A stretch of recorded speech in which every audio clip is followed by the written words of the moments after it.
Assalamualaikum warahmatullahi wabarakatuh. Salam sejahtera untuk kita semua. Izin Pak, perkenalkan nama saya Taufik Oktaviardi dengan nomor induk mahasiswa 240201020231.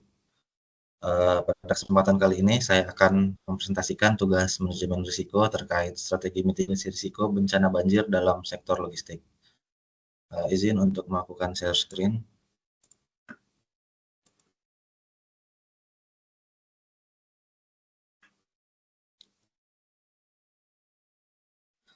Strategi mitigasi risiko bencana banjir dalam sektor logistik. Berdasarkan dengan soal, banjir di Jabodetabek telah mengganggu operasional PT XYZ, menyebabkan keterlambatan pengiriman, kerugian finansial, dan ancaman terhadap reputasi perusahaan. Strategi mitigasi diperlukan untuk mengurangi dampak bencana ini. Nah, dampak yang ditimbulkan dari bencana ini antara lain itu menyebabkan keterlambatan pengiriman, yaitu ribuan paket tertunda, menyebabkan keluhan pelanggan. Yang kedua, kerugian finansial, yaitu kerugian pendapatan dan biaya tambahan untuk pemulihan operasional. Yang ketiga, ancaman terhadap reputasi perusahaan, yaitu potensi penurunan kepercayaan pelanggan dan daya saing di industri. Statistik dan data, sepanjang tahun 2024, Indonesia mengalami lebih dari 5.500 bencana, dengan sebagian besar berkaitan dengan cuaca ekstrim seperti banjir. Di DKI Jakarta, kerugian akibat banjir diperkirakan mencapai 2,1 triliun per tahun, dengan industri logistik menjadi salah satu sektor yang paling terdampak. Asosiasi Logistik Indonesia mencatat bahwa perusahaan logistik dapat mengalami kerugian hingga 45 miliar per hari akibat keterlambatan pengiriman dan rusaknya barang selama bencana terjadi. Nah, risiko yang dihadapi oleh PT XYZ antara lain yaitu risiko operasional, yaitu kendaraan terjebak banjir, gudang terdampak genangan air, infrastruktur jalan dan jembatan yang rusak.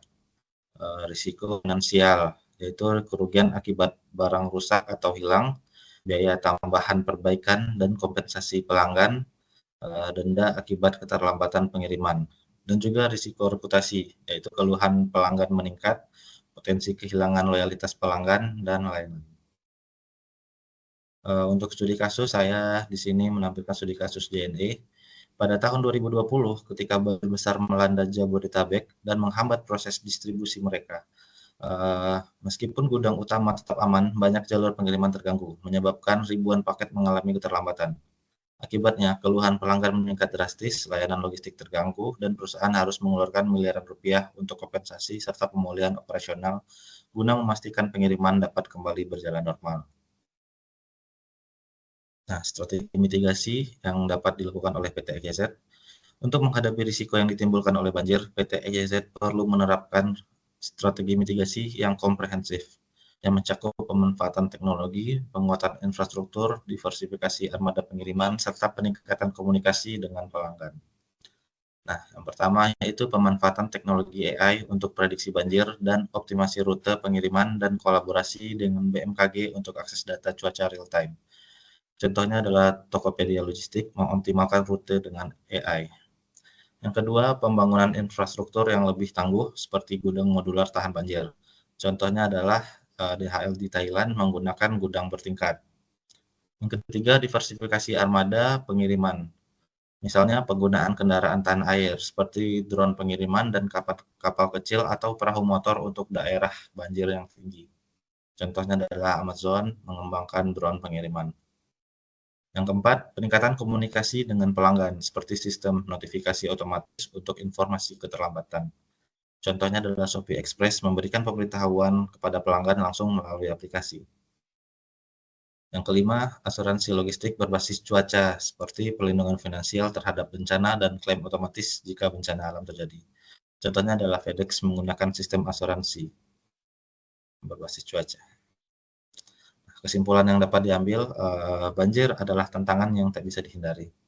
Tetapi dengan strategi mitigasi yang tepat, PT XYZ dapat mengurangi dampaknya dan bahkan menjadikannya sebagai peluang untuk memperkuat ketahanan bisnis. Dengan memanfaatkan teknologi prediksi cuaca, membangun infrastruktur yang lebih tangguh, serta meningkatkan komunikasi dengan pelanggan, PT XYZ dapat memastikan bahwa layanan mereka tetap andal bahkan di tengah bencana. Dengan demikian, keberlanjutan operasional dalam industri logistik sangat bergantung pada kesiapan dalam menghadapi tantangan eksternal. Dengan pendekatan yang inovatif dan proaktif, PT XYZ dapat mempertahankan reputasi dan daya saingnya di industri logistik yang semakin dinamis. Terima kasih, cukup sekian untuk PowerPoint-nya. Demikian yang dapat saya sampaikan. Atas segala kekurangan, saya mohon maaf. Assalamualaikum warahmatullahi wabarakatuh.